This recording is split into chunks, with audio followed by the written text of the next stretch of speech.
we'll guide you through how to create a Printful store. If you find this helpful, consider subscribing and liking the video. First, go to the Printful website using your desktop browser. Once there, click on the Get Started button located on the homepage. You'll be prompted to sign up for an account. You can either use your email address or sign in with Google or Facebook if you prefer. After creating your account, you'll land on the Printful dashboard. Here, you'll see an option to connect your store. Click on Connect Store to start the process. Printful offers several e-commerce platform integrations like Shopify, Etsy, WooCommerce, and more. Choose the platform you plan to use.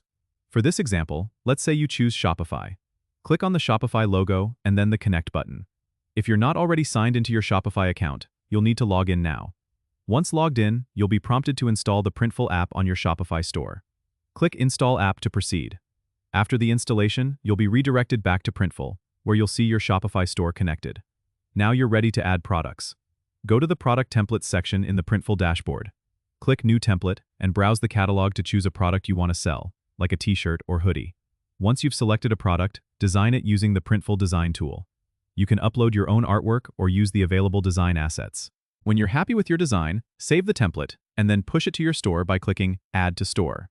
Set your pricing, product descriptions, and any other details you want to customize before finalizing. Once added, the product will appear in your Shopify store, ready for customers to purchase. Don't forget to subscribe and comment if this helped you out.